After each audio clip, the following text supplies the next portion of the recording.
Jack Burton, and Carolina has a touchdown. So they're like, oh, well, we need real players. Oh, okay. So, you need a quarterback? Sure. Another opportunity, spins out of a sack, throws it to the back of the end zone. He's got his man. Touchdown, New Orleans. He's up to the 30. He's gone, baby. My goodness. Somebody cool off that man's feet because they're on fire. This is going to explode big time.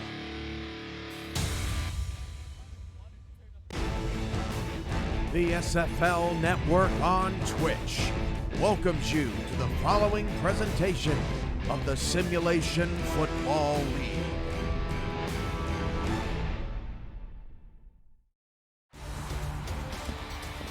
Welcome to Oklahoma City, Oklahoma, as we get set to bring Week 9 to a rousing conclusion as the Baltimore Vultures have flown all the way to the East Coast and landed at the Rubbers Cove in Oklahoma City, where the Renegades are looking to find some redemption coming down the home stretch of the season.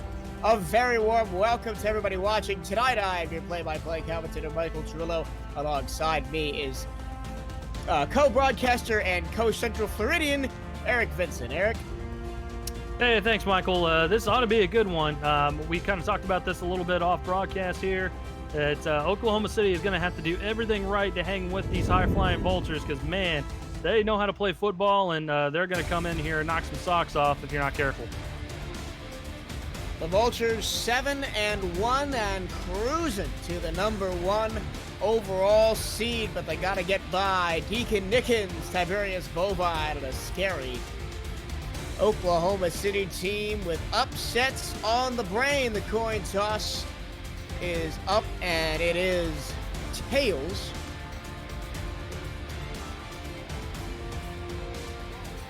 And it looks like the ball will go to the Renegades first. Don't go anywhere. Kickoff is next.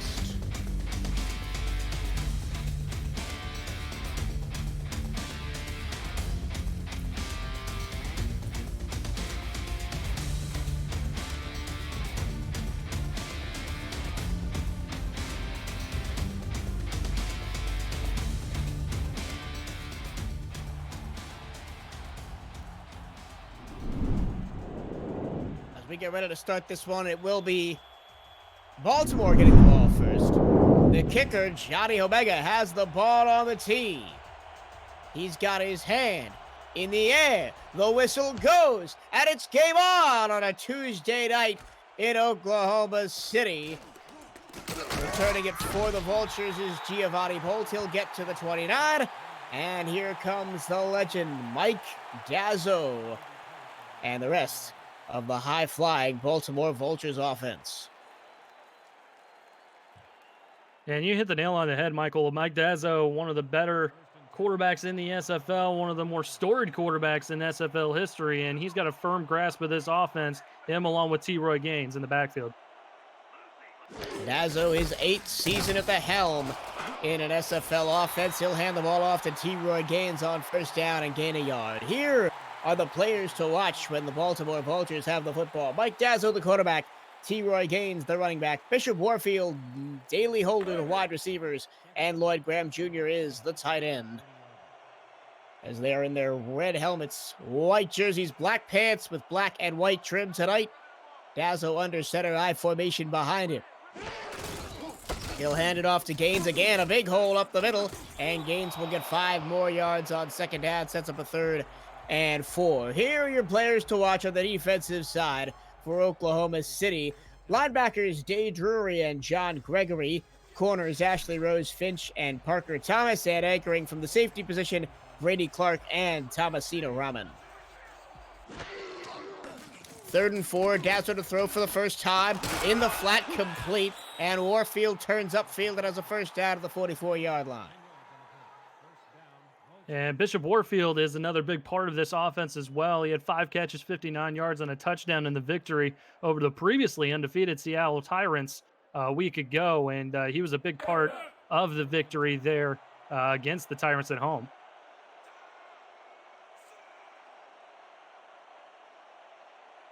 First and 10 for the 44, empty set, 4 wide receivers. Dazzo, short, tipped it incomplete. It was looking for Warfield. And getting in the way of that one was Gino Soto. And it'll be 2nd and 10. Yeah, some pretty good coverage out there by Gino Soto, one of the extra safeties they brought in with that package defensively for the Renegades. And he played some pretty good ball there and knocked the ball away. Brings up 2nd down. After testing the waters on 1st down, they'll go a little bit more conservatively here with Gaines in the backfield. Dazzo over the middle and fires a dart to Lloyd Graham Jr. He'll pick up 11 yards into Oklahoma City territory, gets out of the 45-yard line. And this is the kind of quarterback that Mike Dazzo is. You don't get to 24,000 yards, almost 24,000 yards in SFL history doing nothing. And this is what he'll do. He'll throw darts over the middle and catch the defense flat-footed like he did just there.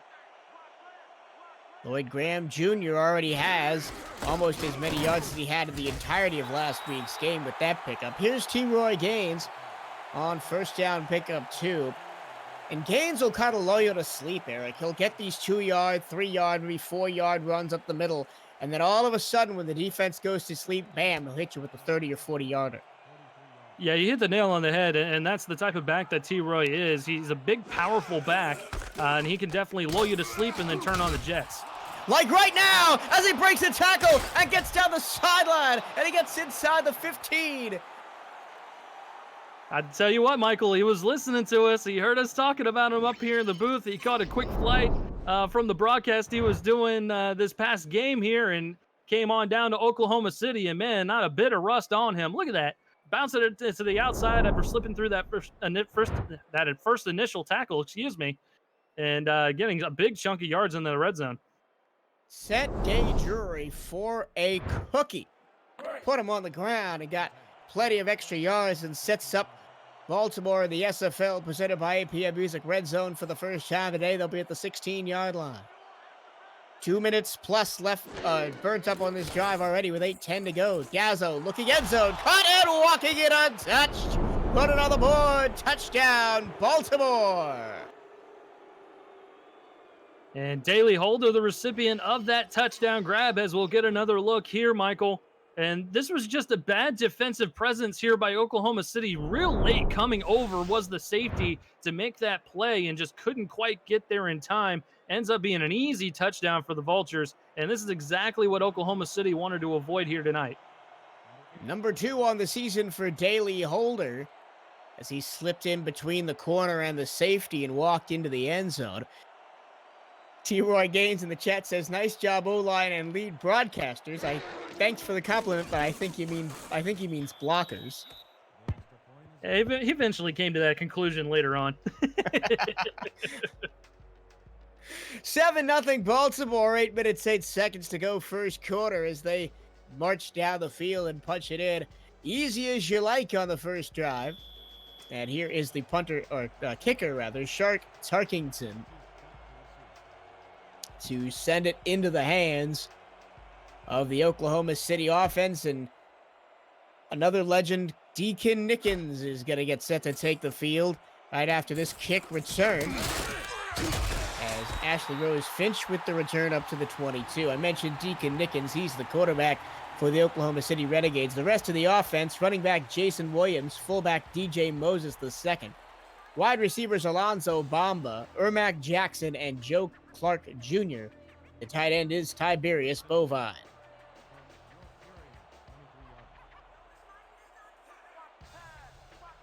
Two back to the backfield with Nickens in the gun on 1st and 10 from their own 22. Play action. He's going to go short over the middle. That pass is complete. And DJ Moses II makes a catch out of the backfield and gets 2. And Michael, we were talking about this a little bit, is that the Oklahoma City offense, there's almost too many mouths to feed in the backfield. Having DJ Moses and Jason Williams back there, you almost don't know who exactly is going to get the football and who's supposed to be the bell cow. So we'll have to see what kind of offensive game plan they have for this Vultures team. Nickens 7-step drop deep over the middle, almost intercepted, and it will be intercepted. Picked off the turf after the deflection, and Kaz McFly says it's a no McFly zone here. Vultures have the ball in Oklahoma City territory. Yo, dun-dun-dun, dun-dun-dun. He just makes a shoestring interception here. What a pick by McFly to go back the other way. A little tip drill there for Baltimore. And man, the Vultures are in business tonight. Giovanni Bolt had the knockdown and almost picked it off himself, but decided to play volleyball and let his cornerback take it. That is McFly's 8th interception on the season. Now Dazzo back to work. He's going to throw short near side to Warfield, and Warfield will be pushed out of bounds after a gain of 7 by Finch. And again, Dazzo just taking what the defense is giving him at this point, and Warfield had plenty of room to operate there on the near sideline. Just an easy out route, caught it, got it knocked out of bounds there, and it's a good gain of 7 on first down. You'll take that any day of the week. Well, Oklahoma City needed to get the ball rolling early. The ball is definitely rolling, but in the wrong direction for the Renegades as Mike Dazzo back in control of the football. He'll throw short again, and oh man, that's not a good spot. I'm just going to say that right up front. Daly Holder, or Bishop Warfield rather, was past the line again, and I wouldn't be surprised if we saw Thomas Paternetti throw a challenge flag here.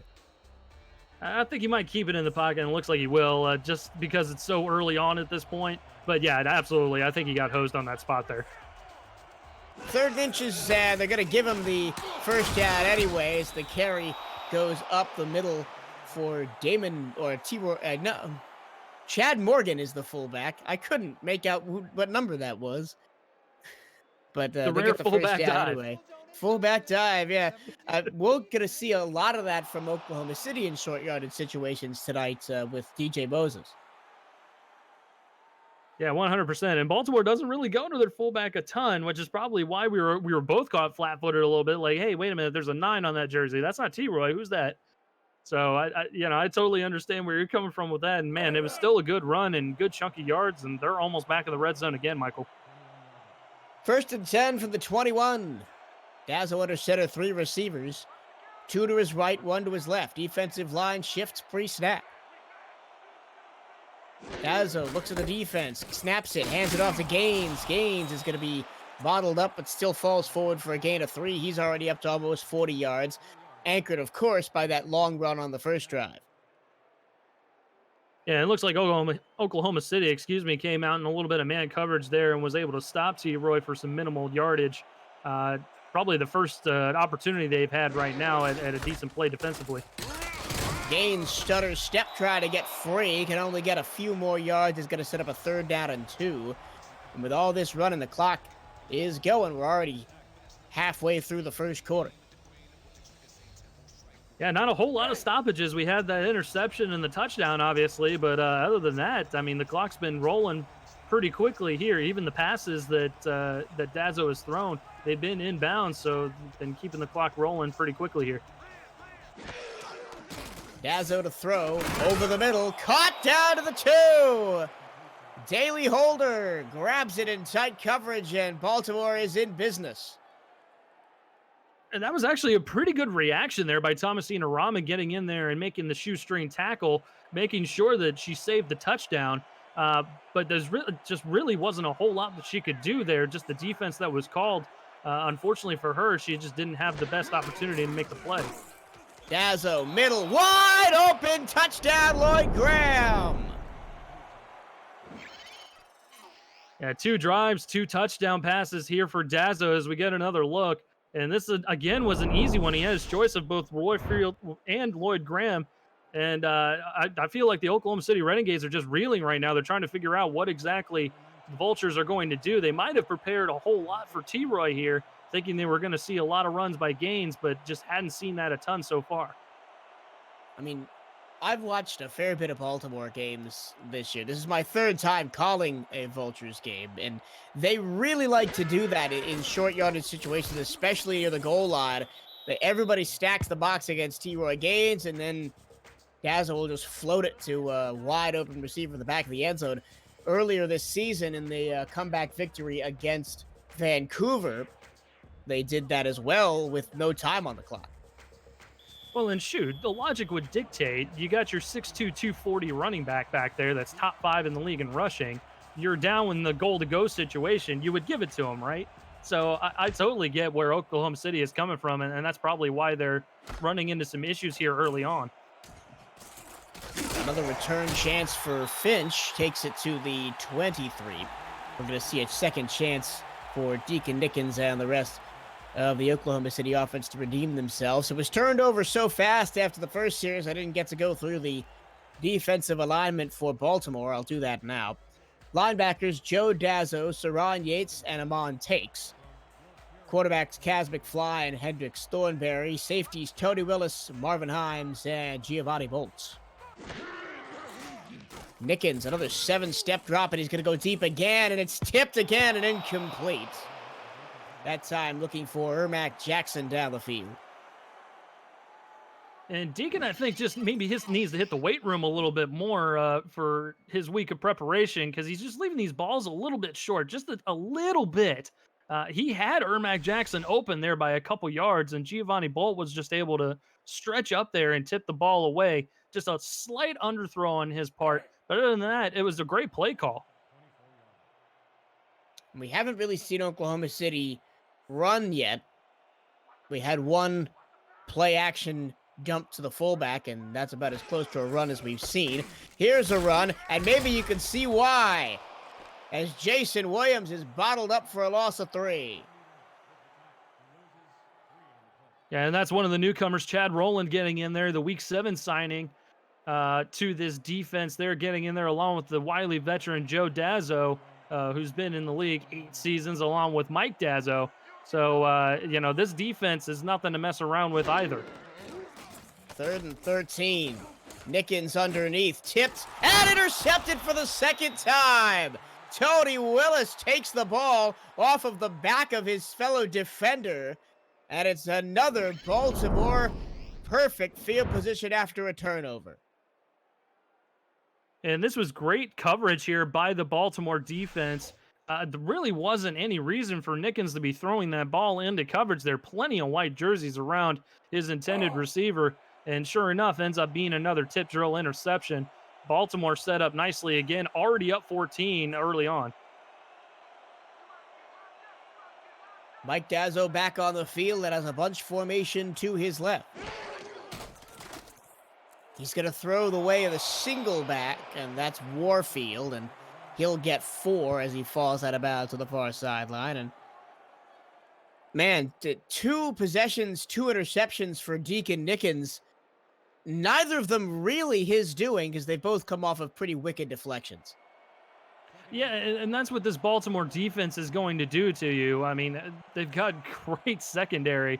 Kaz McFly, Wild Thornberry back there, Willis and Bolt, they're both great safeties as well. So, really no reason to throw anywhere in this secondary, even though obviously you're going to have to and mix up the play call. Handoff to Gaines gets 2, 3rd down and 3 on tap with 4 minutes to go in the first quarter. Power I formation for Baltimore. Gaines is going to get the ball. Gaines is going to get a block, and Gaines is going to race to the end zone. T-Roy Gaines put it on the board. It's 21-0 in the first quarter. And just an impressive run by T-Roy Gaines. Great blocking up front by the Vultures. Front 7 there. And it was just an easy run for T-Roy at that point. Makes one defender miss, and boom, to the house. That's 3 touchdowns here in 1 quarter for Baltimore. They can do it in the air. They can do it on the ground. Baltimore showing that their offense is lethal in these kind of situations, but Oklahoma City has kind of been setting them up on a silver platter with 2 interceptions inside their own half. Shark Tuckington's 3rd extra point of the day is up and good. 3 minutes, 43 seconds to play in the opening quarter. Baltimore 20, Oklahoma City nothing. This is the SFL presented by APM Music on Twitch TV.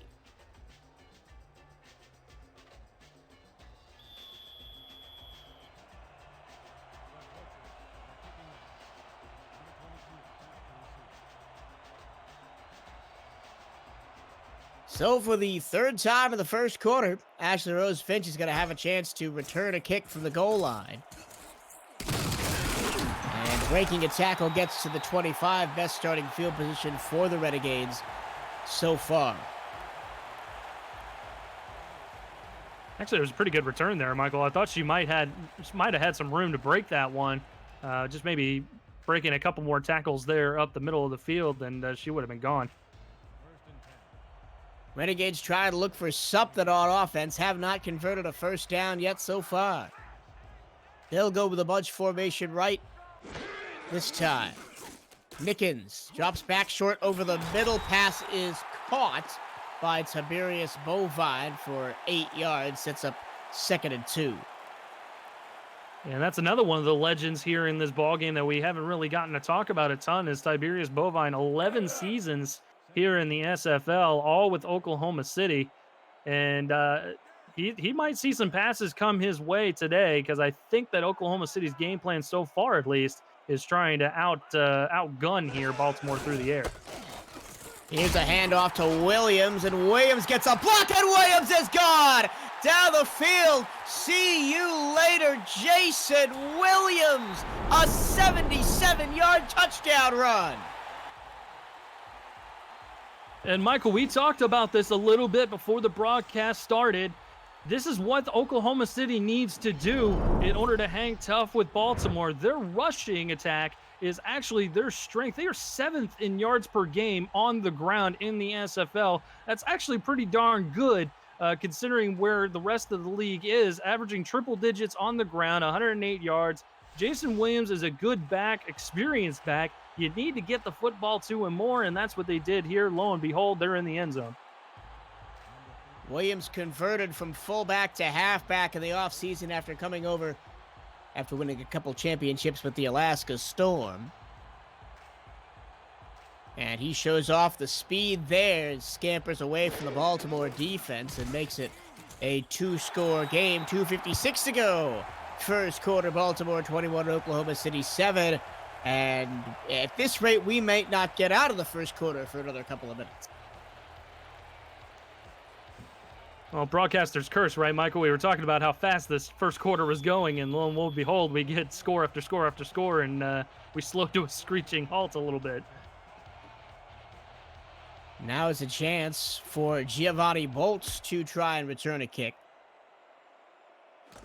Bolt is a pretty dangerous receiver, or return man, when he gets to the clear, but Oklahoma City makes sure that is not the case. He's bottled up at the 28-yard line. Deepest starting field position for the Vultures on the night. It's kind of shocking to say that because they're at their own 28. Well, that's what'll happen when you get 2 turnovers there. Easy starting field position as a result of the 2 turnovers, and then they make quick work there getting in the end zone with those. Let's see if Dazzle can lead another extended drive like he did in the opening possession of the ball game. He'll drop back to pass, so to the far side, complete. Daly Holder picks up 3 yards. And the tackle on the play made by John Gregory. And Oklahoma City content to kind of lay back in coverage a little bit here, not pressing the receivers at the line. So Dazzo is comfortable throwing these out routes here, getting 3 to 5 yards each time. And, you know, they happen to extend drives at that point. 2nd and 7, the same play again, this time to Warfield, and Warfield picks up 4, and it's going to be 3rd and 3. And again, we talked about T-Roy kind of lulling the defense to sleep a little bit. Honestly, this passing attack is almost that way as well. Dink and dunk, then they'll take the top off with these speedy receivers, both Warfield and Daly Holder. They are very streaky receivers and can get down there in a hurry. 5-step drop, down the middle deep. Caught, diving catch in Oklahoma City territory. Bishop Warfield. And this is what I was talking about, Michael. A post route here for Warfield right in the middle of the field. And man, he just left his corner in the dust, nowhere to be found until a diving tackle was made. Parker the Hurricane Thomas got burned a little bit at the front of the line. But an impressive catch and an impressive throw there by Dazzo. Well, it was an impressive catch because Dazzo's throw wasn't that quite on the mark. If it was right in his hands, he probably would be going to the end zone. Here's a fullback dive again up the middle. Two as fullback dives?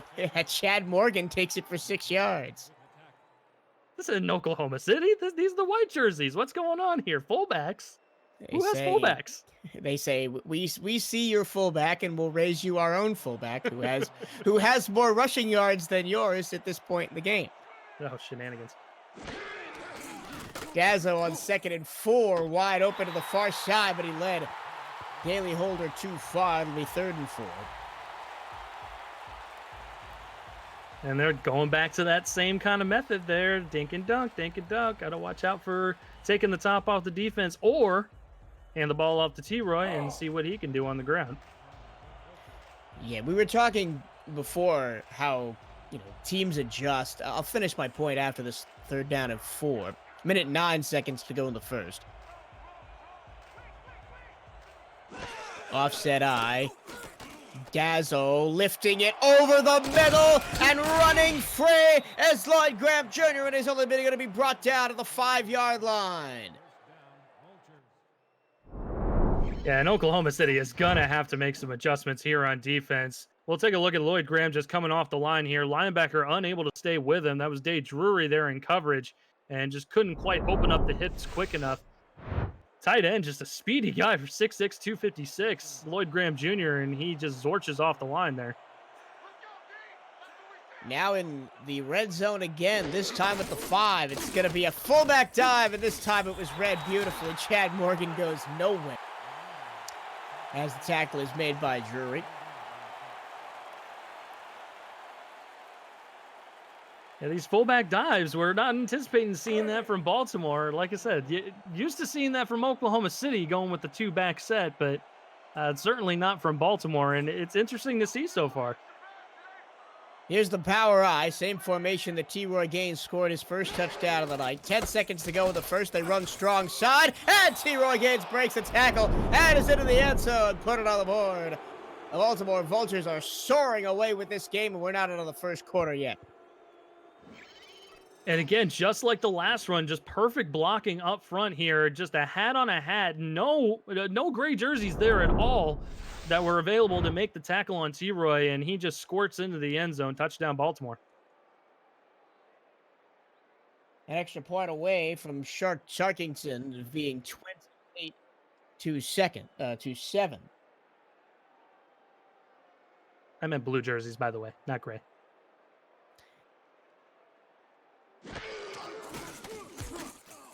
Kick away, good, and with 7 seconds to go in the first quarter, it's 28-7 Baltimore.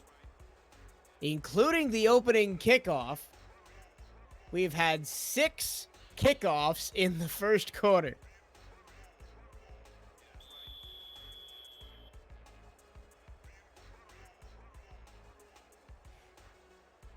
As Tarkington gets set to kick it away again from the 30. Ball in the air. This time Baltimore back up by 3 scores. Ashley Rose Finch bowls her way up to the 23. And we still have one more play before the quarter ends. Michael Trillo, Eric Vinson from the Robbers Cave in Oklahoma City. And just when you thought that Oklahoma City might have been getting back into the game with a really nice touchdown run, Baltimore goes on a lengthy drive, runs out the first quarter clock, and walks it into the end zone again. Nickens under center, another 7-step drop, and this time he'll throw underneath. That pass is complete for 9 to Ermac Jackson, and that's the end of the first quarter. It's been all Baltimore so far. Can Oklahoma City close the difference? This is the Simulation Football League presented by APM Music on 11 Sports.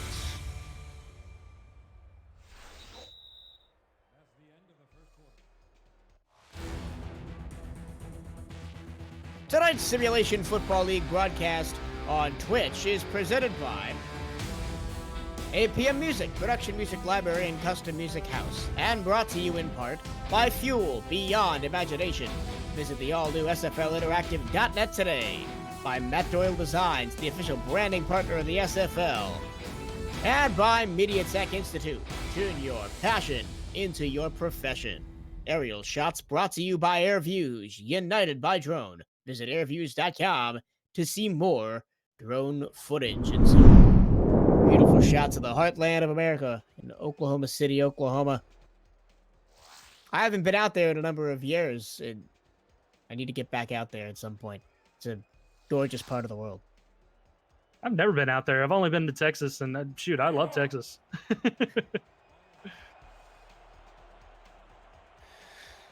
Second out of one for the Renegades to start this second quarter. Offset eye with Williams dotting it.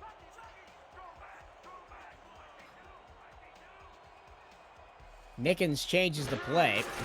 He'll do the fullback dive, and a first down is made by DJ Moses. And Oklahoma City is just going to have to kind of take what Baltimore is giving them, and that's exactly what they needed to do there. It was a second and short there, fullback dive, give it to your star fullback, DJ Moses, convert the first down, and live to fight another day.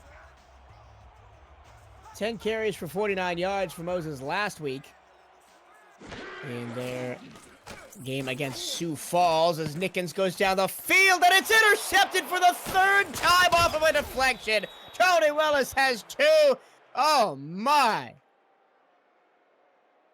Man, and Deacon Nickens, I'm not sure what he's seeing on the backside here, but he's wanting to go deep every time here, and every time the defense for Baltimore, especially the secondary, is tipping these balls away and are able to find another white jersey there on the tip. You know, maybe it's a little bit of fortune on the Baltimore Vultures' part. Maybe it's just a bad read on Oklahoma City's. Maybe a little bit of both. But it's certainly not working what's going on right now for Oklahoma City, and they might have to make some adjustments here, Michael. A fourth Baltimore drive to start inside Oklahoma City territory, and over the middle, Daley Holder, rather, gets 8 yards on first down. There have been no punts today through the first quarter and 1 minute, if you can believe it. That's a bit of a head scratcher right there, right? Usually you see at least one. Yeah, there have been three interceptions. As Holder stays in bounds and picks up more yards. First down at the Oklahoma City 29. Yeah, there were 3 interceptions for Baltimore. 2 Baltimore drives that have started from kickoff returns, and all the Oklahoma City drives have started from kickoff returns.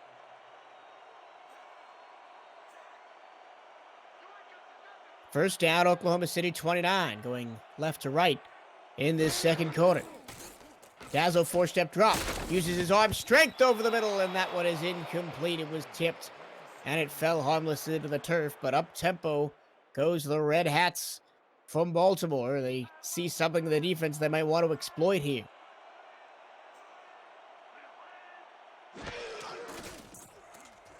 Dazo has to spin out of pressure. It's intercepted. He threw it into the hornet's nest and got stung. Intercepted on the play by Brady Clark, and Oklahoma City has the ball back. And this was a nice defensive showing here by the Renegades. A good rebound here from the first quarter because, man, they were getting shelled out there. But this was a mistake on Dazo's part for sure. Throwing it off his back foot into the heart of the defense there. And a great interception by Brady Clark, just reading the quarterback's eyes and following the football. And hopefully this will be the spark that Oklahoma City needs to get back in the ballgame. Deacon Nickens will stand under center at his own 16-yard line. 4-step drops, throws to the outside, and Jackson couldn't keep his feet in bounds. 2nd and 10. Yeah, just let him a little bit too far there. Good play. It looked like Baltimore was in kind of lax coverage on that play. So a good read on that part by Nickens. Just needed to kind of leave it a little bit shorter of the sideline.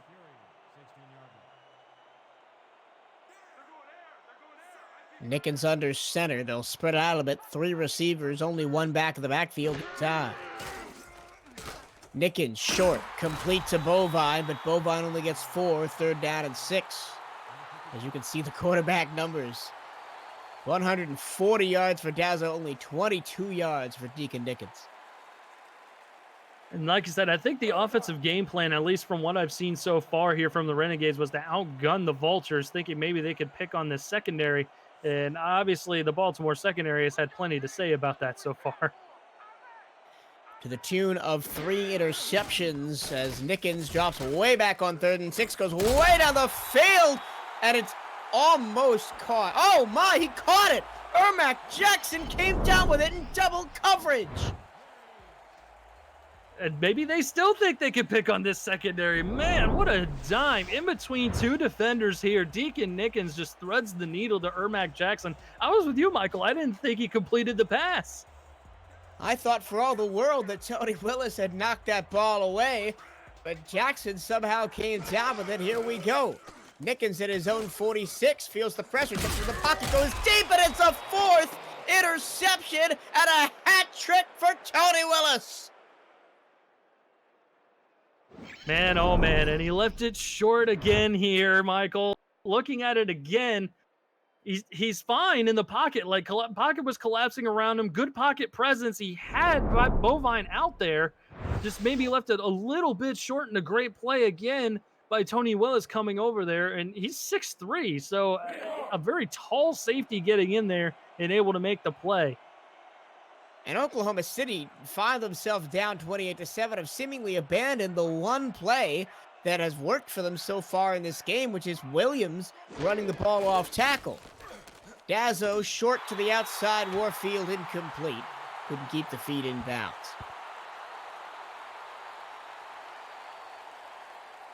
Yeah, and again, Michael, we were talking about this a little bit, that, you know, to the tune of 108 yards per game on the ground, rushing for Oklahoma City, you would think that that would be what they kind of focus on going forward between the 2-star backs that you have in the backfield. But they've been trying to outgun Baltimore, and it just hasn't worked so far. Handoff, Gaines. Lost a yard on the play. Good job by the Oklahoma City defense that time. And that's, I think, the first negative play that Baltimore's had all game. Well, and this Renegade defense has come out with a lot more, oomph, a lot more, ready to go off the bench and everything. And, they're playing Baltimore a lot better defensively here in the second quarter. Dazzo, empty backfield on 3rd and 11, feels the pressure, just has to dump it short, and we will finally see a punt with 7:28 to go in the second quarter as Pablo Gates will trot out onto the field. Vim and vigor was the phrase I was looking for. That's why I sounded like a blithering idiot trying to find my words. It happens. Is late. The game is back and forth. Everybody's entitled. Everybody gets one. All right, that's my one. All right, the return coming out.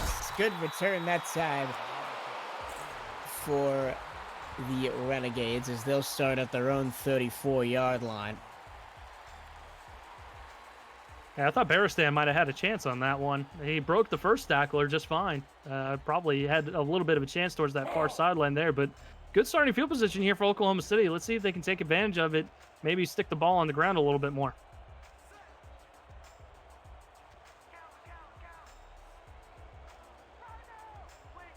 First and 10 at the 34-yard line. It's going to be another Nickens deep drop. Throws at it is incomplete. He had Jackson running behind McFly, but he let him too far and out of bounds. Actually, they're going to call that a completed pass as we get another look here, Michael. I was with you in real time. It was looking like he didn't quite get his foot in bounds, but they're going to call that a catch and a first down. Wow, Oklahoma City's threading the needle. Dick Nickens has done it twice now.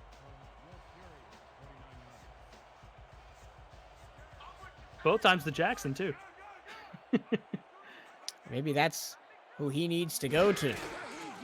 Nickens in the gun. Throws short this time over the middle. Breaking one tackle and getting 3 yards is DJ Moses II. There's a good play there, going through his progressions, not going for it all on one play. Being down by 21, I'm sure that Nickens is feeling like he's got to get it all back and got to get it all right now. but you got plenty of time. You're still in the second quarter here. Try and be patient. Just go through your progressions, find the open guy. To the far side. That's complete into Baltimore territory to the 37. A name we really haven't called enough tonight. Tiberius Bovine makes the catch. And that's a man you do not want to leave out in space. No, not at all. 6'3", 245, and he's another tight end that has another gear to him, so he can speed down the field in a hurry. As we get a look at Deacon Nickens' numbers tonight, not great performance so far, but again, still early on here for the Renegades. Just over 5 minutes to play in the first half. To the far side again. That's Bovine again with that deep corner out. And he'll pick up 14 yards and a first down to the 25-yard line. Oklahoma City's in business.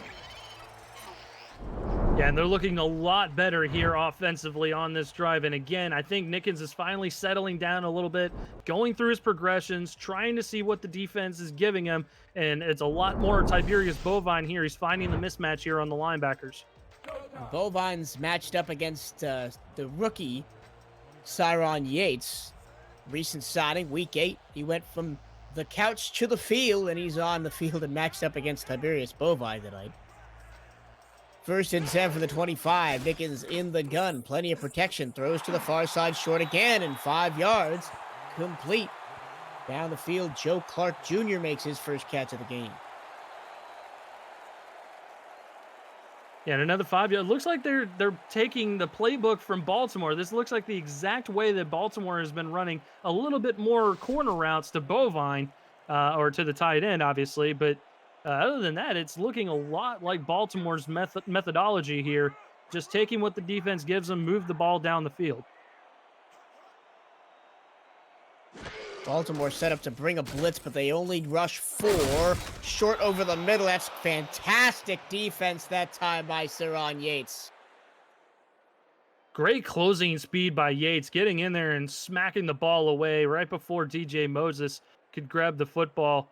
And Moses, it wasn't necessarily a great thrown ball by Nickens, but he needs to do his quarterback a favor and come back to the football. I know he's trying to get as much yardage as possible, but he's got to come back and get that to avoid the incompletion there. 35. Fullback dive, trying to catch the defense sleeping, and they do not. They are wide awake, and Joe Dazzo drops him for a loss of 1. 4th down. And good job by the Baltimore defense, not being lulled to sleep here, bending but not breaking. And they see what's happening. They follow the fullback dive there. Good pursuit. Able to get a loss of 1 and a field goal try here by OKC. The kicker for Oklahoma City is Jotty Omega, and the kick is up, and it is right down Main Street from 37 yards. Oklahoma City adds 3 more points. It's Baltimore 28, Oklahoma City 10. This is the SFL presented by APM Music on Twitch TV. Stay with us, and I think you mentioned it, Eric. This game is not over by any stretch of the imagination, and that Oklahoma City drive proves that they can put some offense on the field. Oh, yeah, absolutely. And again, I still think that they need to do a little bit more of the run game here and get both Jason Williams and DJ Moses involved. However, that was a beautifully run drive there by Deacon Nickens and a great rebound there to get more points on the board. Bolt out to the 29. Baltimore going to have 4 minutes and 20 seconds to work with before the end of the half to try and add to this 28-10 lead. And what do you think that Oklahoma City needs to do defensively to try and slow down this Baltimore passing attack? Defensively, they're doing a great job. They're showing a lot more added effort here in the second quarter than they did in the first. Dazzo to Warfield only got 3. And that's kind of what I'm talking about there, is that they're showing better pursuit, they're showing better coverage, because that same play in the first quarter wouldn't have gotten them 5 to 7 yards. Now it's only getting them 3 to 5 yards. So it doesn't sound like much, but when you add them over the course of time, it extends drives, and that's what keeps the football in the opponent's hands, which obviously you don't want at this point, being down 18. 2nd down and 7, under 4 minutes to go now in the first half. Gaines almost gets away from a tackle. He dives forward for 2 yards. impressive arm strength needed to hang on by John Gregory, third down. And that was great pursuit by Gregory, seeing the run immediately, coming up and making the tackle and holding on for dear life, making sure that the running back didn't go anywhere. I mean, about 7 times out of 10, T-Roy Gaines breaks that tackle and is gone down the field. Here's Dazzo on third down, finds the space, and Warfield has a first down, moves the chains to the 42-yard line.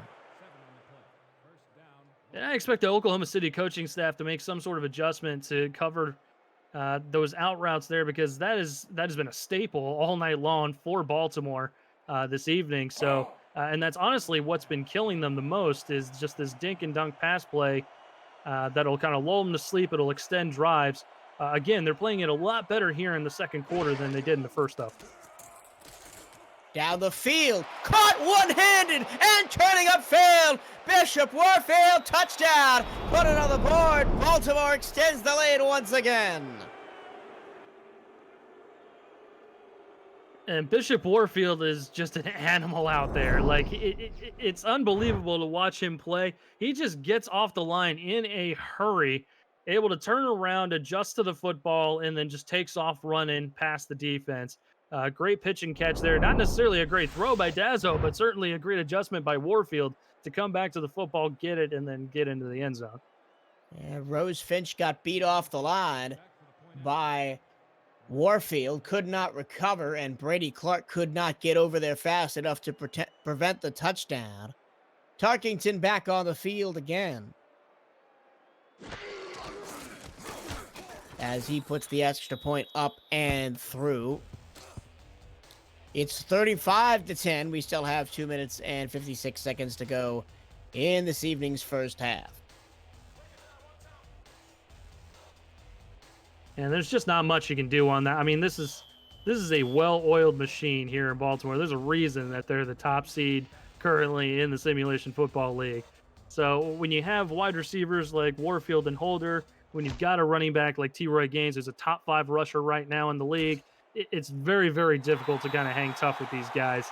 And that's kind of what you're seeing tonight. It's not anything that Oklahoma City is doing necessarily. I think it's just Baltimore being that much better. Baltimore, one of 4 teams with 7 wins coming into the week, that being Denver, Baltimore, Mexico City, and Tallahassee. And Seattle is at 6-1, so very tight at the top of the standings in the SFL. As we come down to the business end of this 13th season, and right up the middle goes Jason Williams for 6.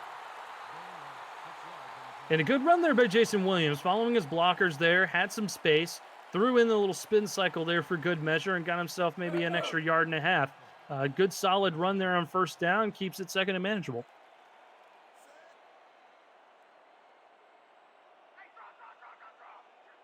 Second and 4, Nickens alone in the backfield. High snap, corralled, throws underneath, and just short is Ermac Jackson, or Bovine rather. And it'll be 3rd and inches, and this is where you've got your running back fullback duo to get you that yard that you need. Yeah, these short yardage situations, tailor-made for DJ Moses. Offset I formation, not exactly a great running formation. We'll have to see if they come out of that after the 2-minute warning. They have some time to think about it. Baltimore all over Oklahoma City, 35-10. We've hit the 2-minute warning of the half. This is the Simulation Football League presented by APM Music on Twitch TV. Thank you for spending your Tuesday evening with us as you've done throughout the season.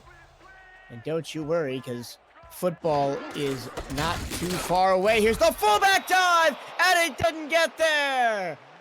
Joe Dazzo stuffs it again, and it's gonna be 4th down. Yeah, both their talented linebackers, Joe Dazzo and Amon Takes, getting in there and making the stop. And Baltimore read it the whole way. They knew who was getting the football there, and they stopped it. Man, this Baltimore defense is just, it's unbelievable. It's a great overall unit.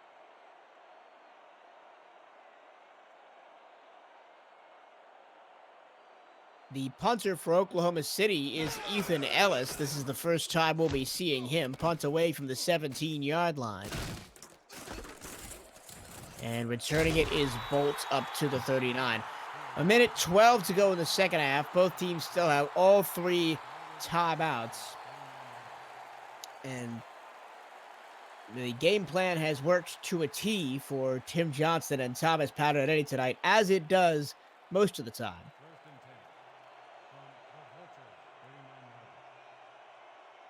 As Dazzle is in the gun, standing next to him is T-Roy Gain. The rainbow pass over the middle, and a hard hit sustained by G.R. Malone. Scroll down to the other roster file. As hurry-up offense comes out from Baltimore. Dazzle deep again. He's got another catch out there at the far side. Edward Morgan makes the catch. Timeout, Baltimore. Yeah, Baltimore, I think, just caught Oklahoma City in a bad formation here as receivers are just running wild. Not much of a push off the line there by John Gregory on the releasing tight end, and man, they just made him pay for it there.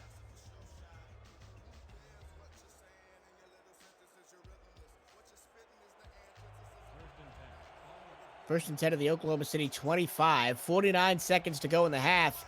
Baltimore not taking their foot off the accelerator. It is still pushed all the way to the floor. Dazzle looking, throwing, middle incomplete off the hands of Malone. And this one was into traffic. There was definitely plenty of blue jerseys around there. And, maybe he just kind of heard footsteps. He knew that John Gregory was right behind him. And I don't know about you, Michael, but a 6'3", 240-pound man, I would not want him touching me. Got to hang on to the ball in either case. Second down and 10 from the 25. That is what they get paid for. This is true. 4 receivers set. Not a running back in sight for Baltimore. Dazzle over the middle. Caught and Holder pounds his way to the 11-yard line.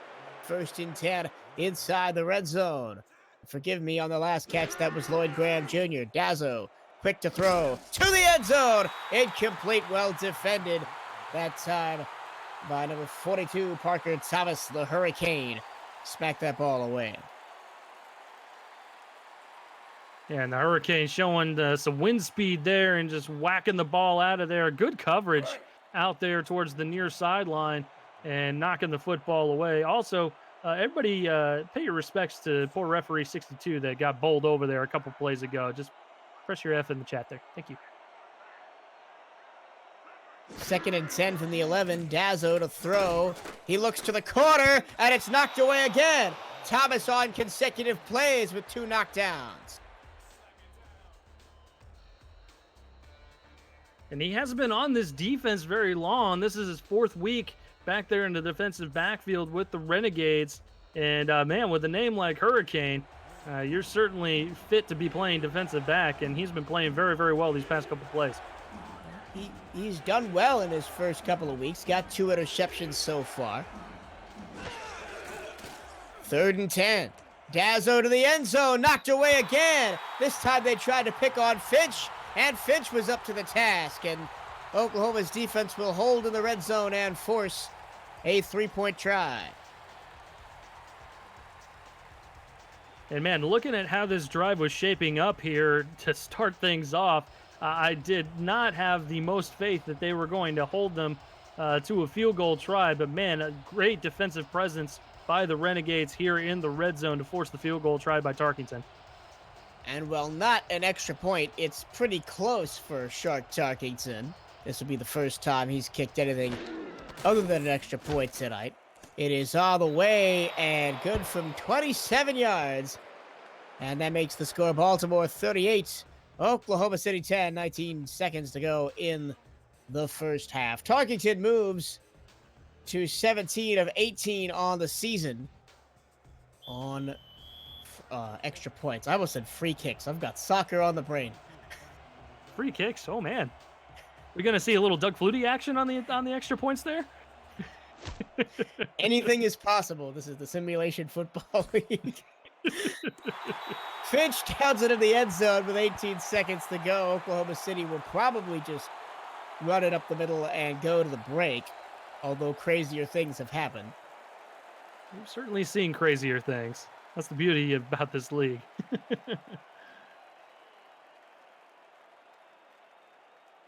And they look to just put the ball on the ground and head to the locker formation. Nickens, fullback dive to Moses. And Moses gets 4, and the clock will run all the way to the bottom. That's the end of the first half. It's been all Baltimore. The Vultures are taking wing and flying away with this ball game. After the end of the first half, they lead 38-10. This is the Simulation Football League presented by APM Music on Twitch TV. Let's take a look at your halftime stats and highlights. And you can see all the numbers are going in a direction, and that direction is not of the home team. And the turnover battle will just kill you. Obviously, 4 turnovers, not what you're looking for on offense at all, or from a team standpoint. And, that's why Baltimore is so heavily in the lead at this point, because of the 4 turnovers that we've seen. And 4 turnovers, and 3 of them have directly led to touchdowns. There's 21 of your 38 points right there, and then the 2 long drives for touchdowns for the Vultures as well. Dazzlo can lead them on long field, short field. They've put the ball in the end zone from everywhere tonight. Up, ground, in the air. And if you're Oklahoma City at halftime, if you're Michael Irvine, you're addressing your team, what do you say to what can you change possibly to maybe get back in this game? Because we know their offense can put up points. Well, this man right here, give the ball to this man right here. And you touched on it a little bit in the first half, Michael, but this was up until maybe the second quarter, towards the middle of the second quarter. That was the only play that was really working for them at all. They kept trying to go deep and pick on the secondary, and Baltimore secondary is not the unit that you want to pick on as far as airing it out. You're certainly going to want to stick it to the ground. You're going to want to give it to Jason Williams in those short yardage situations. Give it to DJ Moses, maybe work Moses out of the backfield a little bit. That's oftentimes what you'll like to do with the fullbacks in this league. But honestly, airing it out on these guys, on the Vultures secondary, it's just not going to work well for you tonight. And I think they do need to make some adjustments here in the second half. You see the highlights of the first half, including all 4 interceptions and 3 by Tony Willis, the safety for Baltimore, who only had 1 interception on the season coming into this game. He's now got 4. Kaz McFly has an interception today. He's up to 8 on the season. And he has now passed his compatriot cornerback Hendricks Thornberry, who also came into the game with 7 interceptions. So, testing the secondary is probably not the way you want to go if you want to beat this defense. No, not at all. And you hit the nail on the head there, Michael. It's just one of those things. Everybody seems to get their hands on the football. And it doesn't matter if it's corner, safety, whatever the case may be. Even the linebackers, they'll get plenty of passes defended. They'll set up their secondary.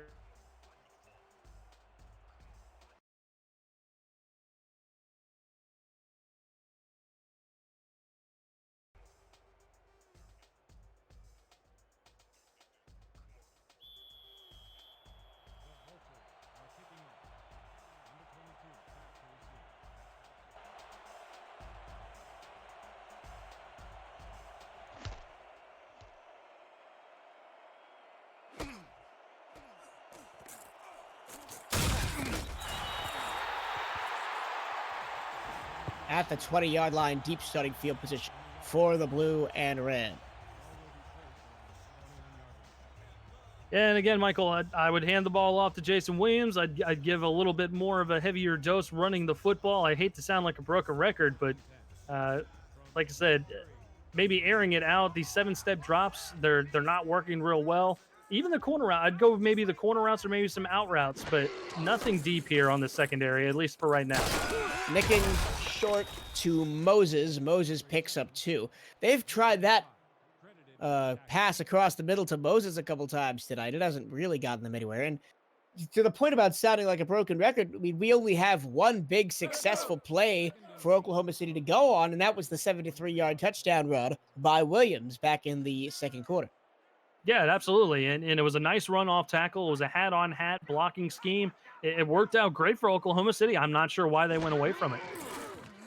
Nickens to pass. He's going to throw short to the near side. That pass is complete, hitting Joe Clark Jr.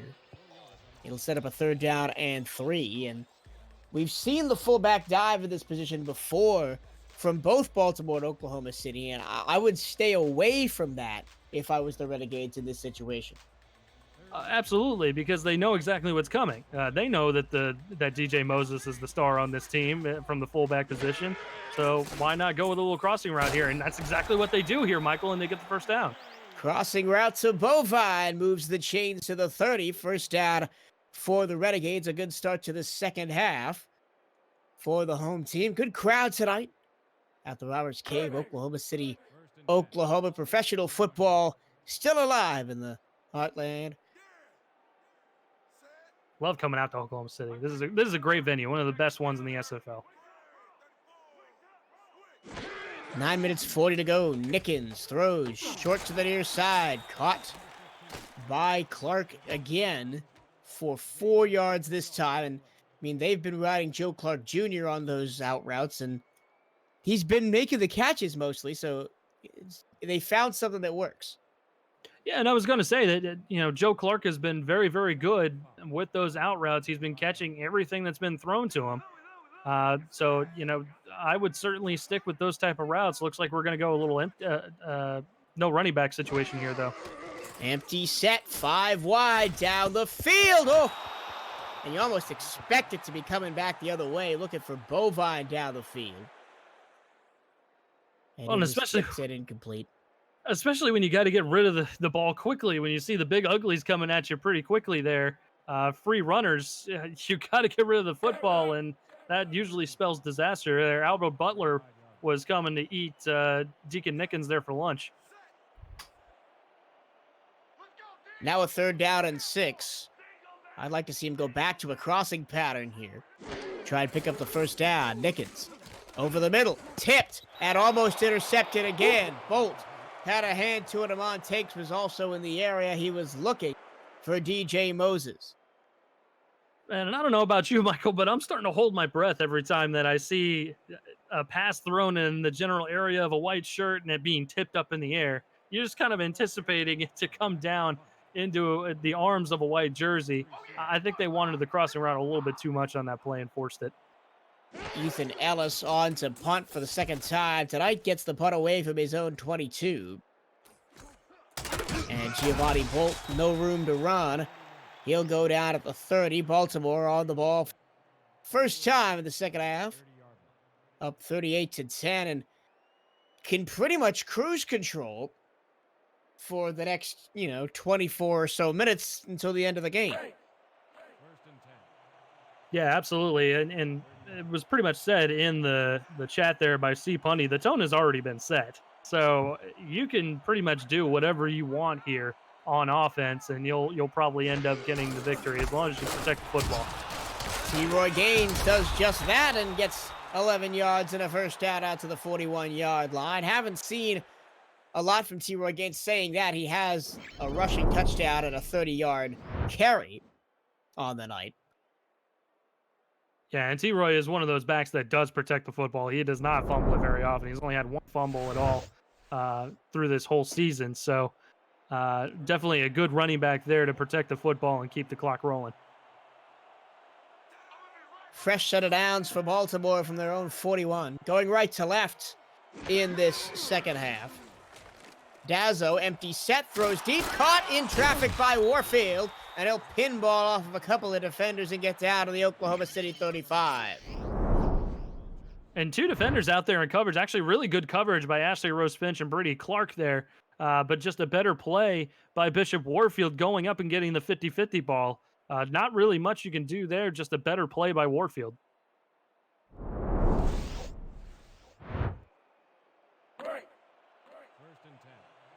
Baltimore continuing to move the ball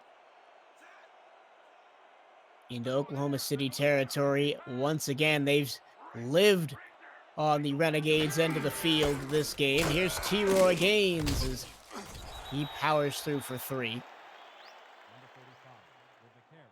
And it's not a stat we track, Eric, but I'd like to see, or maybe just kind of understand, how many plays has Baltimore ran in their own half compared to the Oklahoma City half in this ballgame? Yeah, absolutely. I'd definitely be interested to see that stat line as well. But unfortunately, we don't have that available to us currently. Dazzo wide open over the middle. It's complete to Edward Morgan. And it's first and 10 at the 15, and Baltimore back in the red zone again. And this was just a matter of finding the hole in the zone here. Oklahoma City coming out in a zone defense, and Morgan just doing a nice job just cutting inward there and finding that soft spot in the zone. Good job there by Dazzo to recognize where he's at, and good job moving the sticks.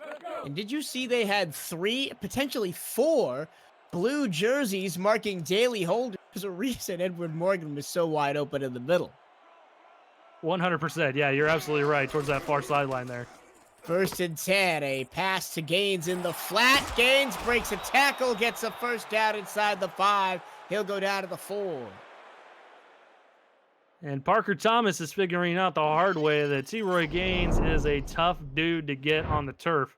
And you'll see it right here, trying to go low and take him out by his legs, but those tree trunk legs keep on churning, and he gets the extra yards and extends the drive.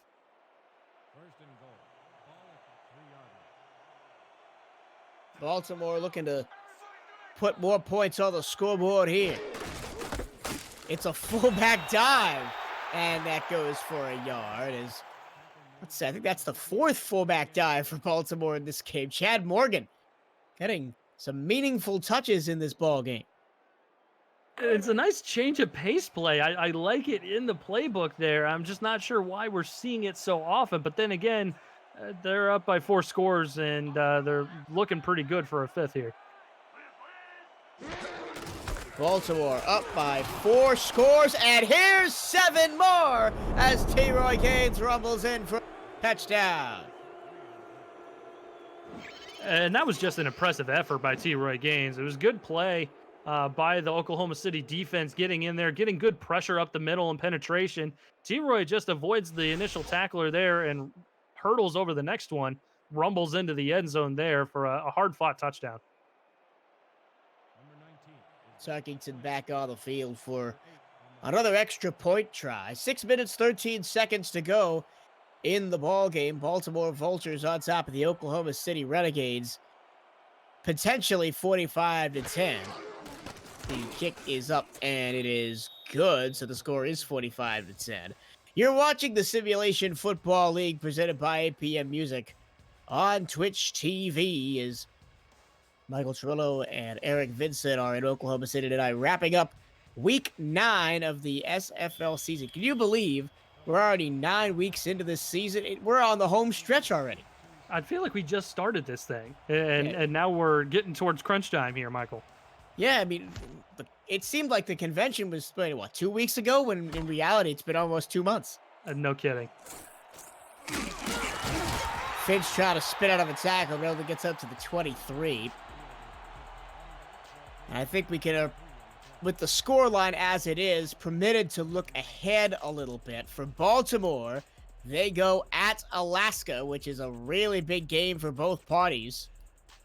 Baltimore will most likely go into that game at 8-1. And Alaska suffered a shock defeat earlier today to the Queen City Corsairs. They went down 28-20. Nickens to the far side, caught for 4 yards. And it was the first time that a Queen City Corsair team had ever beaten the Alaska Storm. So a little bit of history made today in the Simulation Football League. And we were talking a little bit before the broadcast, Eric, and have you ever seen a regular season where Alaska at times has just looked average? Yeah, it's certainly one of those things that you're looking at it and you're looking at the standings and it doesn't quite make sense. You're used to the Storm kind of dominating the league and everyone's struggling to kind of keep up with Max Paul and his coaching staff. But you're absolutely right. I would dare say that they are looking average at times. They are looking vulnerable, but I'm not a fool to think that once the playoffs hit, and they will make the playoffs, that they're not going to find an extra gear and turn it on. 3rd and 1 after the crossing pattern to Bovide on the previous play. Nickens, and he finds the open receiver and picks up a first down. Good progression that time by Deacons to find Williams in the flat. Yeah, and this is what Oklahoma City, I think, needed to do from the start. I like the heavy rushing attack, but also I'm liking this just taking what the defense is giving you.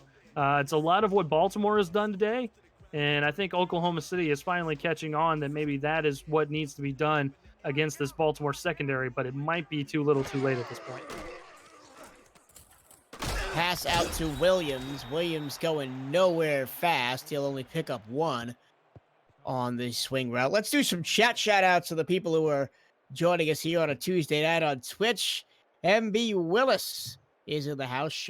Steven Hacker is in the house as well. TMG82, that's Troy Gaines. Dazzo47, TJ is also with us.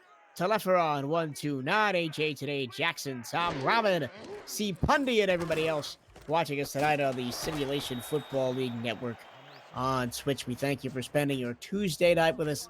And if you spend your afternoons and evenings with us all season long, and sometimes even your mornings, we've had some early starts here this season. It happens sometimes when you got a team that's across the pond. You kind of just need to alter the schedule a little bit. 3-yard pickup on first down. Oklahoma City now facing second down rather, now facing a 3rd and 7. Just over 4 minutes to go in the quarter. Short underneath. Not enough yardage gained on the play, and it'll be another punting situation for the Renegades. Joe Clark Jr. couldn't turn upfield fast enough. And he's been the go-to guy here in the second half.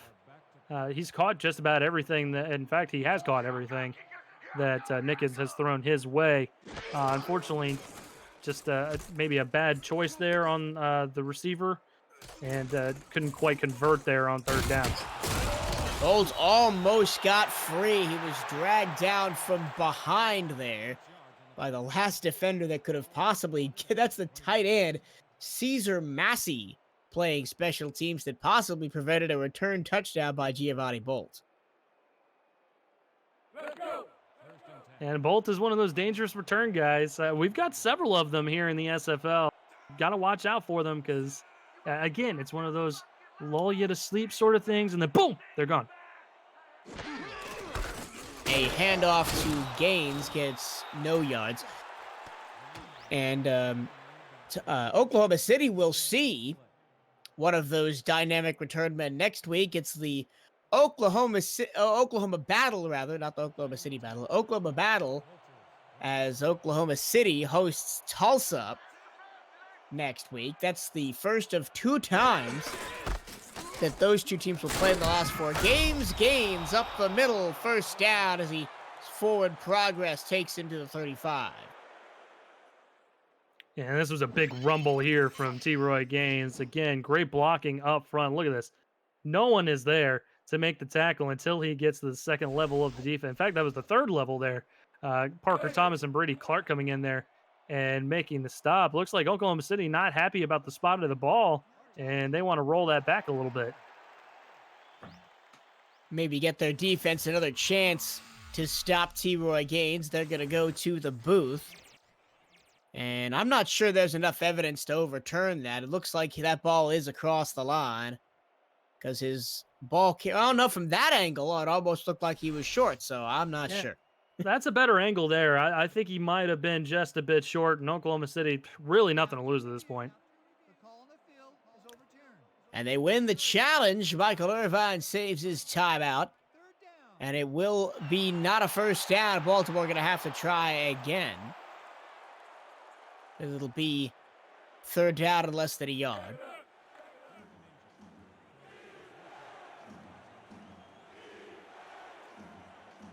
Crowd's still loud here in Oklahoma City, Michael. Yeah, they're still loud. They're still there. They're Renegades at 2-5. Haven't had the best season, but they love their football here. T-Roy Gaines this time makes no doubt about it and gets up past the 40. And he'll pick up the first down. Clock continues to run down here in the third. And my mind jumped to the Tulsa Desperados. They fell in a tough loss to Charleston this week. Here's a handoff to Gaines up the middle, breaks through, takes the safeties combining to bring him down after a gain of 7. And the two matchups with Oklahoma City are pretty much must win at this point for the Desperados to stay on the playoff bubble. Yeah, 100%. And it's difficult to play a team like Baltimore. As I've mentioned, I don't think it's necessarily anything they're doing wrong game plan wise. Baltimore's just a very, very good football team. And they have come in here and just done whatever it is they wanted to do because they are just a well-oiled machine. That time, Gaines stopped just short of the first down mark. It'll be third and less than a yard, as the clock will wind down under 2 minutes to go in the third. But the Battle of Oklahoma is always an interesting one to watch. It'll be a good one on the schedule next week, as well as we mentioned the Alaska and Baltimore game. And the race for the number 1 seed, or I guess the race for the first round buys is what's really important as we start to look towards the playoffs. I mentioned there are 4 teams with 7 wins, as it's a new set of downs for Baltimore inside Oklahoma City territory. Just being very patient on this drive as Dazzo throws it. It's in and out of the hands of Malone, 2nd and 10. Yeah, in Oklahoma City, you mentioned it a little bit, Michael, with the final few games that they've got. They got 4 games remaining on the schedule, and it doesn't get any easier from here. They'll have Tulsa, like you said, 2 of those 4 games. They have to go to the Hive to play Atlanta, which is always a tough environment, and they have Carolina here at home, which they'll probably pull out a victory here because they're very good here at home usually. Yeah, that's going to be an Atlanta team also fighting for their playoff lives. So they're going to get the best from every team they play toward down to the end of the season. You know, it hasn't been the most banner of seasons in Raleigh, but the Carolina Skyhawks still have a lot of pride to play for in their last 4 games. 3rd down and 5 here for Baltimore. Dazzo back to pass. He's going to lob one over the middle, and it's intercepted. That may have been the poorest throw I've seen Dazzo make in multiple seasons as he floats it straight into the hands of Parker Thomas. Well, and I was going to say kind of the reverse of that. That was probably the best defensive play I think I've seen Oklahoma City run tonight. Lots of pressure up the middle there, forces the errant throw, and Parker Thomas with great coverage, just blanketing the receiver there, comes out and plucks the ball out of the air. A second takeaway for the Renegades on the night. Handoff goes up the middle to Williams, and Williams stays on his feet and eventually will pick up 2. Well, either way you slice it, it's Oklahoma City football, and I think their plan for the last quarter and 25 seconds is maybe try something different. Try something that you've been working on in practice. Maybe you can get ready for your next 4 games. Yeah, mix it up a little bit. See if you can find a wrinkle here or there that you can maybe use going forward, because as we mentioned, it's going to be a tough schedule going forward. Another deep shot, and this time it's caught inside the Baltimore 40. And we are hitting the 4th quarter. 4 is up in the chat. 11 minutes to go. It's Vultures 45, Renegades 10. This is the Simulation Football League presented by APM Music on Twitch TV.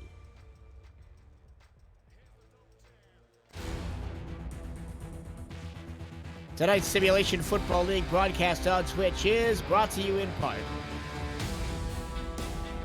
by Nation's Best Football, helping football players to help hashtag secure the bag. By ScoreStream, official live scoring app of the SFL. By Sector 6, custom esports jerseys and apparel and the exclusive SFL shop provider. And by Spygo, dedicated to the craft of audio. Aerial shots throughout the season, brought to you by AirViews, united by drone. Visit airviews.com. That's AIRVUZ.com to see more drone footage. 1st and 10 for the Renegades inside Baltimore territory after the long completion right before the quarter break. Here's a late handoff to Williams, and he's bottled up for a loss of 1. Joe Dazzo, another tackle. He's had a standout night, has Dazzo. Yeah, Dazzo, one of the better linebackers for sure in the SFL and in SFL history as well. And he's had yet another great game tonight. The whole Baltimore defense has really had an incredible game. And that's honestly the staple that they have set forth for this season.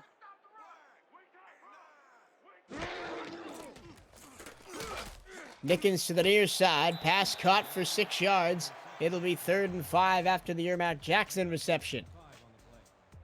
And that's the one thing that they've found tonight that's been really consistent for the Renegades, is that about 5-yard pass to the flat. Yeah, absolutely. And, you know, Baltimore hadn't really been covering the sidelines a ton there. They've really been focusing towards the backside, over the top there, as we've seen tonight with the multiple interceptions that Nickens has thrown. Nickens deep over the middle, and it almost threw another one. Kaz McFly was falling backwards, and he just eventually settles for knocking it to the turf. It was intended for Ermac Jackson in the corner of the end zone. 4th down at the Baltimore 33. And we'll see if this is in the field goal range of Johnny Omega. And it does not look it, as Ethan Ellis is on the field and try to pin Baltimore deep in their own end. 10 minutes, 11 seconds to go in the ball game. 5 Oklahoma City 10. Baltimore really took the reins in the first quarter and have not looked back since. A high, short kick. And this is going to be returned for about 4 yards up to the 17 by Bolt. Baltimore really its deepest field position of the evening. Yeah, and going back to that previous play there, that was a good job, I think, by Nickens. Going with the one-on-one coverage there, trying to see if he can get a 50-50 ball to his receiver.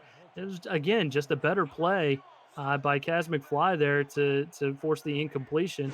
And Baltimore's got another possession here.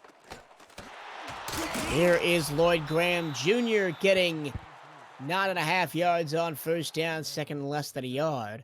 Coming up after the short break between plays. And again, it's been a constant theme tonight. If Nickens try to go deep, he sometimes has receivers back there, and he just can't get the ball up and over the safeties. Yeah, might just need to focus on arm strength, maybe in this week of preparation next time around, because it just looks like he's just not quite getting enough oomph on the ball. Like you said, just maybe a 2 or 3 yards more of air time, and he'd have that completed pass there. And that's really what we've seen all night long. Gaines stuffed on the run blitz on 2nd and inches. It'll back him up a half yard. 3rd and 1 now. Here's that power I formation that they love to run in these short-yarded situations. It's going to be a throw. T-Roy Gaines has a catch and has a 1st down out past the 30-yard line. And I love it when they run this play, mainly because their offensive line is so good. They're usually getting 1, maybe 2 blockers, 2 of the big uglies, in fact, out there and making blocks for T-Roy. A lot of times when other teams will run that screenplay there in the power I, a lot of times they won't get out there and block, and it's just a one-on-one play that needs to be made by the running back. A handoff to Gaines this time, and that power eye pass to the flat is almost the closest thing we've got in the SFL to what you mostly see in college football these days, with a little bit of a run pass option out of that set. Yeah, definitely, because and that's a good point there. The RPO, you've got the ability to run the football, obviously, and that's obviously what it looks like with that formation with all those extra people in there. But a lot of times you can do the pass play, you can do the screen, you can do the out route. There are various different things you can do out of that power I formation. Warfield got a little bit wrong-footed there, couldn't turn up the field, and it's going to set up a 3rd down and 4.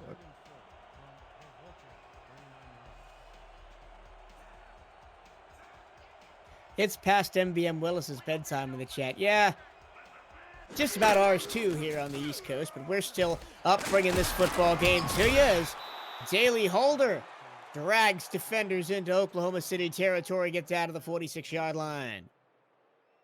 And T-War's nice, or T-War's right. You can't go to sleep yet. We've still got great plays going on here. Look at Daly Holder.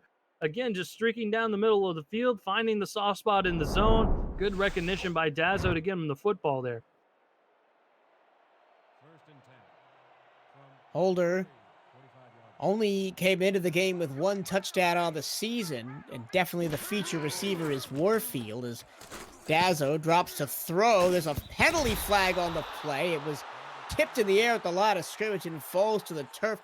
I'm not sure what the flag is for. I think it might be illegal touching. I might have boinked off of one of the offensive linemen here. Ineligible receiver, yeah. So you're right about that. Dazzo throws it right into the head of his offensive lineman. It's a funny sight when you see it happen because you're not expecting it. You're thinking it's a tip ball and it's stoink right off the helmet there. Yeah, calling out the left tackle Ted McClintock, who picked up the penalty. One of the only things they've done wrong all game long. Yeah, I think that's the first penalty Baltimore's committed all night as well. Very clean game from the Vultures. Well, that's a first. It's a first sack for the Oklahoma City defense as Dante Okobi gets in there and takes down Dazzo.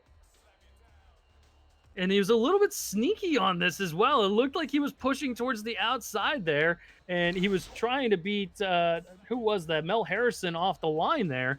But then he pushes back inside, and I don't think he was expecting it. Great play there by the defensive front. On 2nd and 18, a toss out to Chad Morgan. Morgan gets 5. It'll be 3rd and a mile.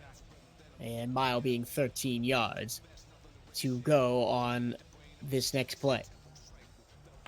And Morgan's been pretty active tonight. We've talked about him getting the fullback dive a little bit, and obviously he's getting swing passes out of the backfield. It's a good night for him. 3rd and 13. Dazzo waits. Dazzo throws over the middle into traffic and incomplete. It was off of the back of one of the defenders who tied up Edward Morgan, who was the intended receiver. And here comes Pablo Gates on to punt it away. Yeah, De Drury a little bit fortunate there out in coverage because I think he saw that the football was coming his way. And rather than turn around for the football, he just kind of goes straight for Morgan. And he kind of looked out a little bit there as it boinked off of his back. Ball bounces inside the 10, and it is going to go down to the 1-yard line. What an amazing punt by Pablo Gates, and great job by the Gunners downfield as well. And Oklahoma City is backed up all the way to the shadow of their own end zone. Let's see where they spot the ball. It could be inside the 1-yard line here. Yeah, it looks like just a shade inside of the 1 here, Mike. Jeez, can they do anything wrong tonight? I mean, seriously.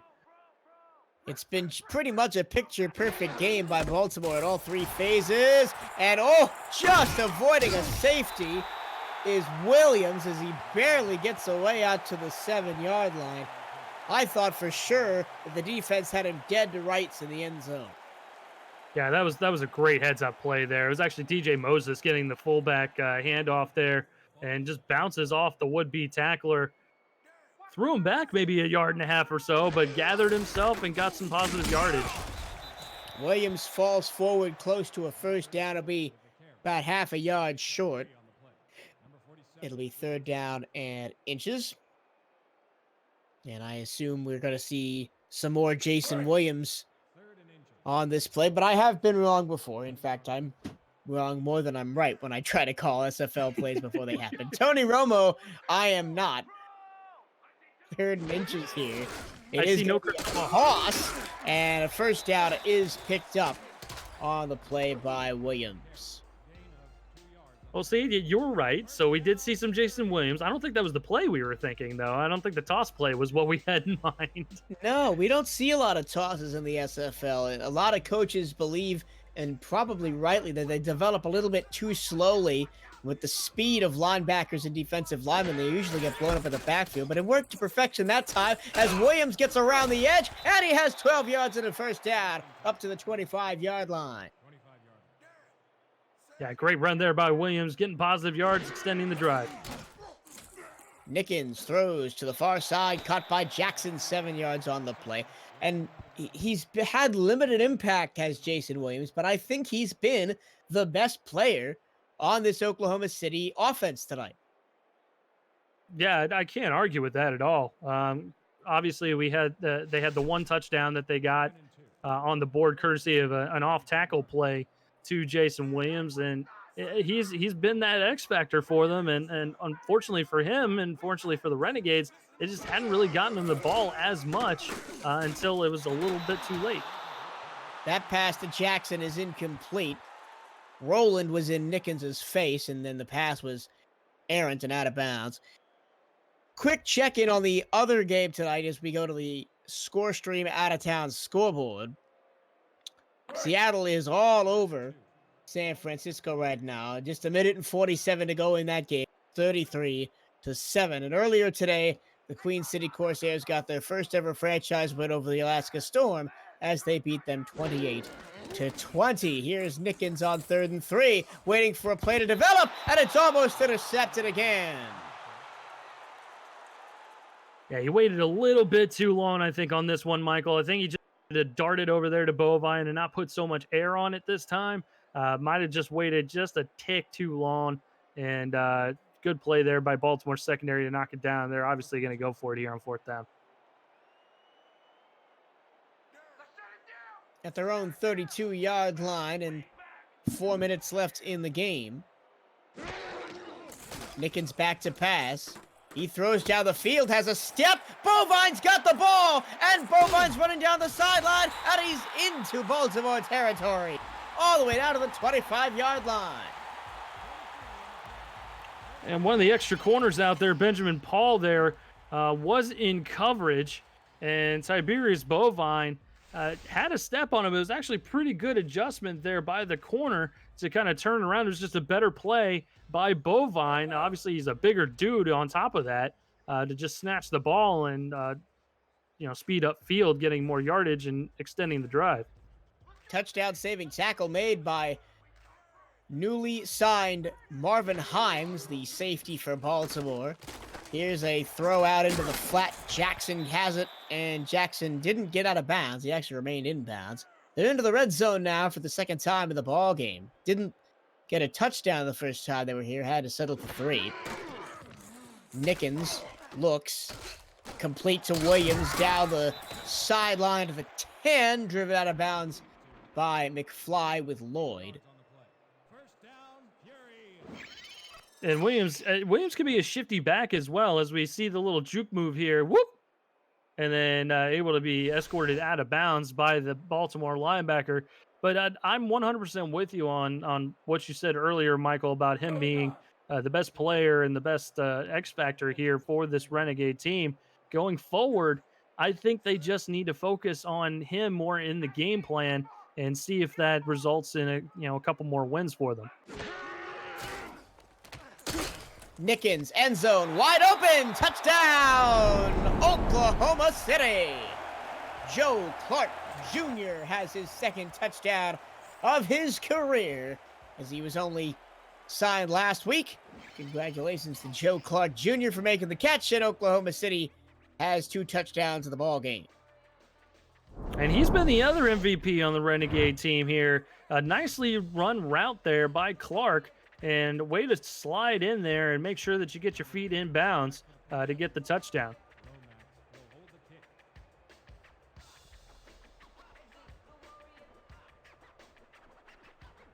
So with 3 minutes and 47 seconds to go in this evening's ball game,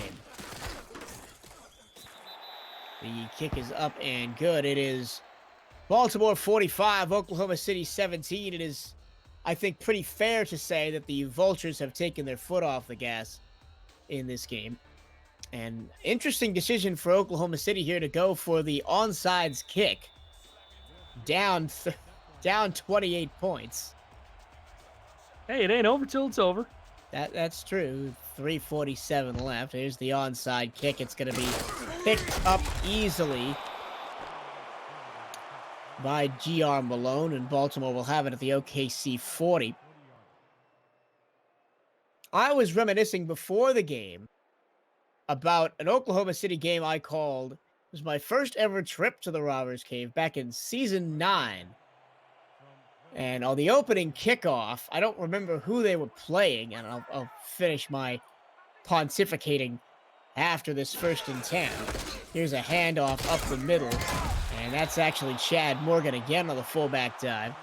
But on the first play of the game, the opening kickoff, the opposing team fumbled the football, and the left tackle, Clyde Means, who is still on the Oklahoma City team, was on the field tonight at left tackle, picked it up and ran in for the most unlikely touchdown I think I've ever seen in the Simulation Football League.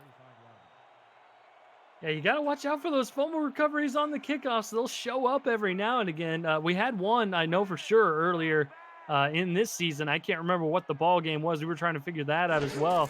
But yeah, you got to watch out for those because they'll come up and surprise you.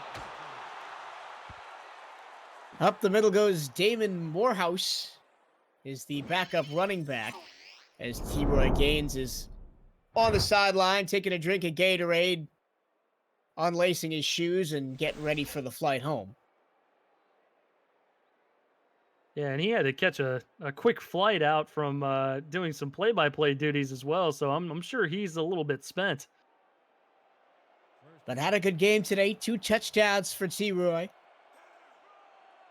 As consistent as ever.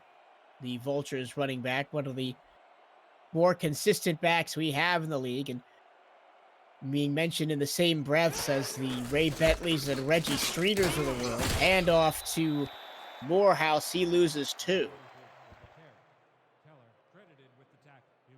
And Michael, we talked about Oklahoma City and their schedule coming up. Baltimore, even after Alaska, they've still got 2 very tough games against 2 tough opponents.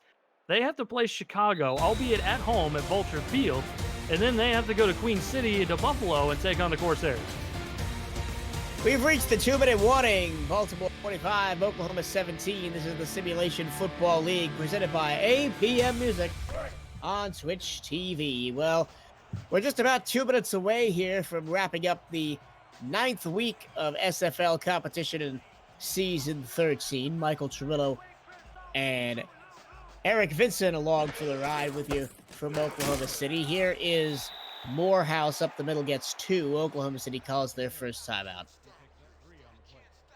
And, yeah, you're right. The ride doesn't get any easier for Baltimore. This is the game they may have looked past if they could look past any game on an SFL schedule. And with that slate coming up, who could blame them?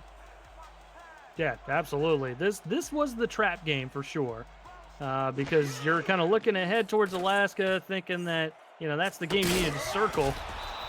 Tazo hits Holder in coverage down to the 10, and maybe they haven't taken their foot off the gas quite yet. They may want to score 50 points. Actually, that's Adam Jefferson, backup quarterback, getting some reps in here for the Vultures.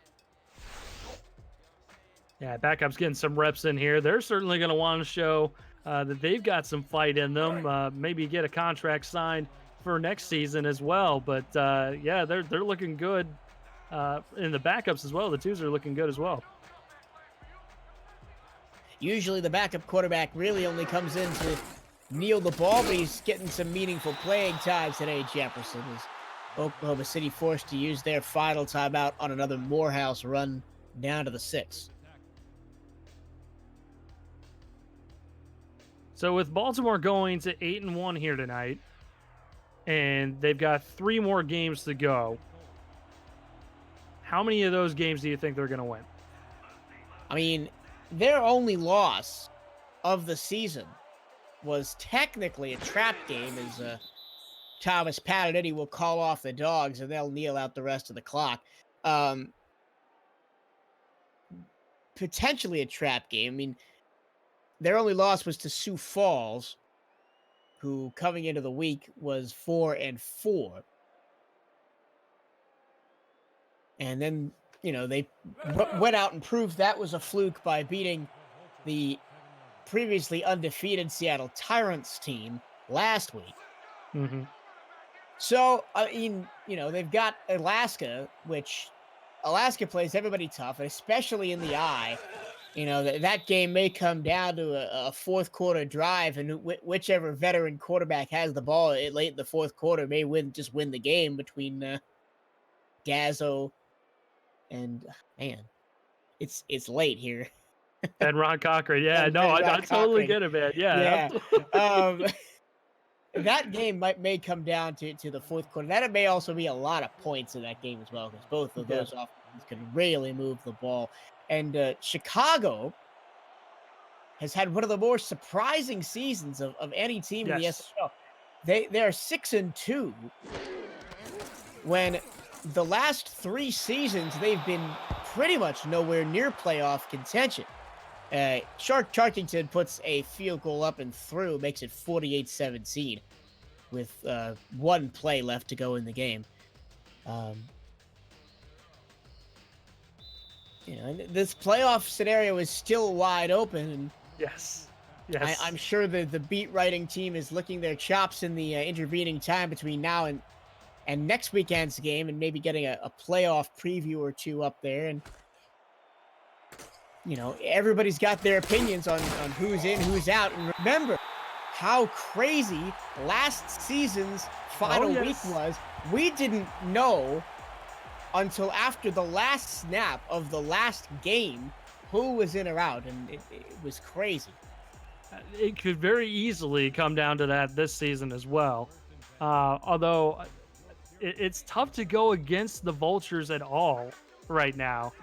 And me being a Seattle guy, I hate to say this, but I think they might get 10 wins. I think they might hit that mark. You may go 10-1. It's They very might. possible, as the last play of the game, or potentially so, is a 6-yard completion to Williams. But that is all to be determined in the last 4 weeks of competition. One more deep shot is incomplete, leaving just 3 seconds on the clock, and we have to keep talking for a little bit longer. You tried to get away. You couldn't quite get away. It's always a good time when we get to game together. Like, it's always fun, and I look forward to doing it again soon. Third down and 4. Last play of the game upcoming with 3 seconds left. We looked out into this one, honestly, and it was definitely a good time. Man, oh my goodness! An interception on the last play of the game. A fitting end. Yes. Game tonight. Felix Maryland picks off Deacon Nickens, and that'll end the ball game. Your final score: Baltimore 48, rather, and the Renegades 17. As you see the tail of the stats, time of possession and total yards, highly in Baltimore's favor, as well as the 5 turnovers really helped as well. Yeah, and I think Oklahoma City finally got the game plan set up the way they wanted to in the second half. Just at that point, there wasn't anything they could do. Baltimore had already set the tone. They had already gotten up by so much. There just really wasn't anything they could possibly do to get themselves back in the ball game at that point. Baltimore went out fast, had 21 points before Oklahoma City could blink an eye and never really look back in this one. And Eric, I'm going to have to ask you for a player of the game right now. And I have my opinion on who I think it's going to be, but I want to hear yours. They usually kind of focus on the running backs quite a bit. So I'm thinking they'll probably go T-Roy Gaines his way this time around.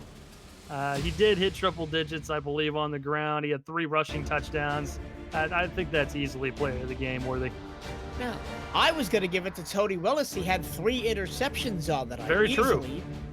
The best defensive night of Willis's career. Very true. 100% true. And being a defensive guy myself, I love to see the defensive guys get recognized. However, it is very, very rare. Well, if you want me to, here, I think it's going to be Dazzo. Oh, it's T-Roy Gaines. You were correct. As he has 3 team touchdowns, 126 yards. The night, a good performance by T-Roy Gaines.